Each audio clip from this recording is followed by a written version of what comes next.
I was hyping up the Oxalis so much. I didn't really clock that I was showing it to you in the evening, so it was all closed and I was looking a little bit sad. This is it when it's not closed. It looks so cheerful, and I repeat, a pound. That was a pound. If you see an Oxalis looking sad for £1, just do it, because if you're anything like me, that's not always going to be there because it's not got as much light as where it normally goes, but it's nice to have temporarily. Before we left the country for 2 years, I had an absolutely massive breakdown. I was like, oh my god, we don't have any jobs, we don't have any money coming in, we're leaving our home, we're gonna get attacked because we're obviously tourists and have no idea what we're doing. I had this big meltdown. So there were a few things within my control that I did do, and one of those things, even though we were hand luggage only, was getting a slightly over the top suitcase. When I say over the top, I don't mean crazy, I just mean that I wasn't like, oh yeah, we'll just spend 50 quid on a suitcase or use the suitcases we already have. I need security. What we ended up doing was buying 2 Victorinox suitcases. If you, like me, did not know that Victorinox did suitcases, they do suitcases. The ones we got have an aluminium frame, double locking system, a little hole that you can plug a power bank in that we didn't actually ever use. I think they also came with a teeny tiny Victorinox knife that we never used. We didn't take with us because it's hand luggage that's going to get confiscated like that. But knowing full well that it was a mental purchase instead of a necessity, was it worth it? Do I regret that purchase? Long story short, no, I do not. But it was a completely unnecessary purchase. Another suitcase would have done absolutely fine. I really can't say too much about this suitcase apart from it is a good suitcase. It is cabin standard, and that is a bit of a tricky one these days because they keep changing what cabin standard is, and also you have to pay for cabin standard anyway. But we were very keen to not check in any suitcases, especially at first, because the amount of extra time at the airport, the fact that if you put all your belongings in there it could get lost. We had a really nasty experience at Barcelona airport years and years ago, and it was enough to put you off for life, really. We eventually got the suitcase back and the chorizo was fine, but the fact that somebody's house keys were in there, a little bit stressful. And yes, you could argue that maybe you don't put the key essentials in there, but when you've got everything on you, you have to put it somewhere. So it's that balance, isn't it? Bottom line, I wanted cabin only. I wanted all my worldly possessions on me. We ended up purchasing a massive rucksack each along with these cabin bags. It was on the edge of what was possible in that space. Incidentally, I do regret the bag purchase, but that's a story for another day. Cabin standard suitcases, double lock, aluminium frame, TSA approved. Not that that necessarily means anything because the one we had an issue with at Barcelona airport was also TSA approved, and they absolutely hammered that lock open.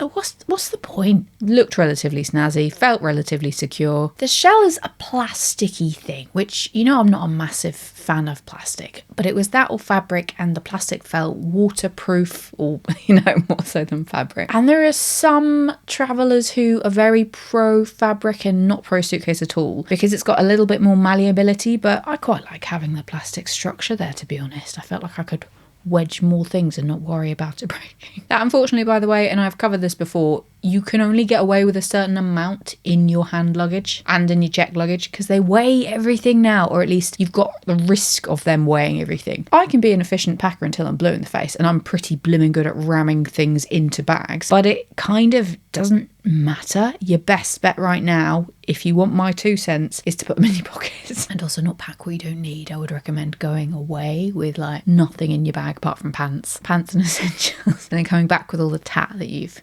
collected abroad. Anyway, not a massively exciting case apart from, again, it felt secure because it had the Swiss symbol on it. So when we were away, someone was moving our suitcase, just like one of our friends, and they were like, oh my god, it's so smooth, the wheels are so smooth. So I think that's got it going for it as well. It does have good maneuverability that way. It lasted for 2 years with all sorts of crap thrown at it. I'm thinking cobbles, pavements in all sorts of countries. It was a lot. It got a lot of use out of it, and it's still going strong because it's been made nicely. You can pull it a few different ways. This is going to sound a bit weird, so hear me out. You can pull it the normal way. You can pull it so it's flat and you can put a drink on it. That's quite convenient. If you go over a bit of a wonky piece of pavement, then it goes to the side, but you can just keep pulling it. It kind of, it's a bit like a 4-wheel drive. It's got all the wheels that are really good, so you can pull it upside down, sideways, other sideways, normal kind of at an angle, and then walking around like your little friend. You can do that. I do like that. I think it would have been irritating if it hadn't done that. All that to say, I don't regret the purchase. It hasn't broken on me. It took everything that we threw at it. We got 2 different colours because, of course, like, you want a matchy, but you don't want to be the same because how do you know which suitcase is which? But I am also very mindful that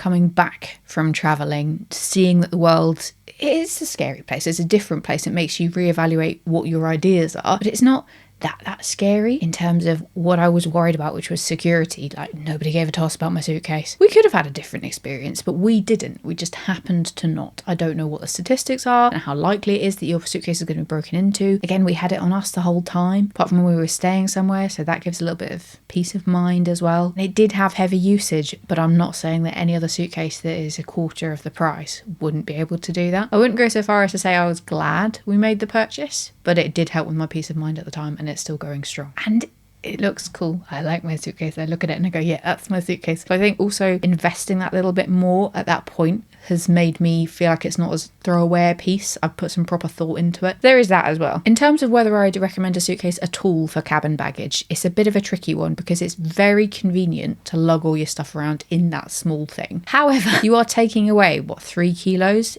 If you're lucky, from your cabin bag allowance, and that's maybe 8 kilos. If you're unlucky, it does depend on the airline. And they're getting strict about that. They have weigh-ins. It's just a bit stressful. One thing I would totally recommend though is a portable like weigher, because then you know the stuff that you need to put in your pockets. And I'm thinking power bank because that's quite heavy. But at the end of the day, if you're just taking stuff from A to B, say you go through the airport with a cart and you've got a taxi waiting for you the other end, it's just taking it to the hotel room. It might be worthwhile just dealing with the weight of that for that day, and then the day when you come back, and just having the extra convenience of having a rucksack, having something that's lighter, and you've got a little bit more wiggle room in terms of what you can bring back. Also knowing that you're not right out to that limit, because that's stressful. Because even on the little handheld weighing things, they're not 100% calibrated. So you're like, oh, I've taken 3 readings, 1's over and 2 are under. Is it going to be okay? Just take a hat or something. You may look silly in the airport, but it is so much less stressful. It's a bit of a non-answer really, isn't it? I think I would generally assume that I'm taking my bag with me,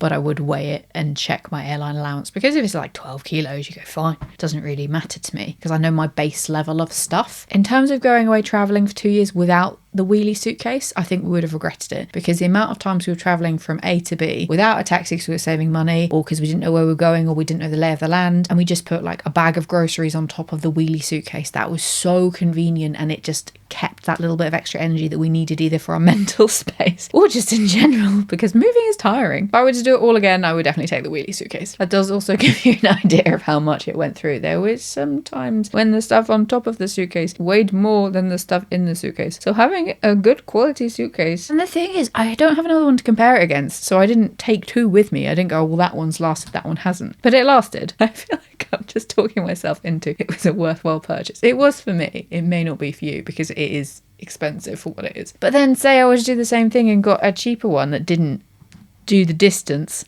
That would have been irritating. To sum it up, Victorinox 2 suitcases. We purchased a suitcase a couple of years ago each, and it was good. I can't say that it wasn't useful. I can't say that we didn't use it, which is the same thing, but I don't regret it at all. It just feels a bit ridiculous when you look at the price of it, and the fact that I purchased it not because I went, this is going to be really useful because I'm going to move groceries from here to there. It's going to take a bit of the strassle off moving. I was just like, I need security, and it kind of did that, but I don't think we needed it, but it was more useful overall. I think that's the key. What a shambles. It's one of those things that it's so situational. It depends on if you are going away, what your physical fitness is, what you need out of it. But I think those considerations of what else am I going to use that suitcase for are so important. So hopefully that's given you a little bit of guidance if you're thinking about buying the Victorinox, or if you're thinking about, I don't know, spending money on an extra suitcase. It gives you a little bit of guidance, a little bit of assistance from somebody who has seriously abused that suitcase. But you know what? It is a trooper, and I hope to abuse it for many years to come. Have a lovely week. See you next time. Bye.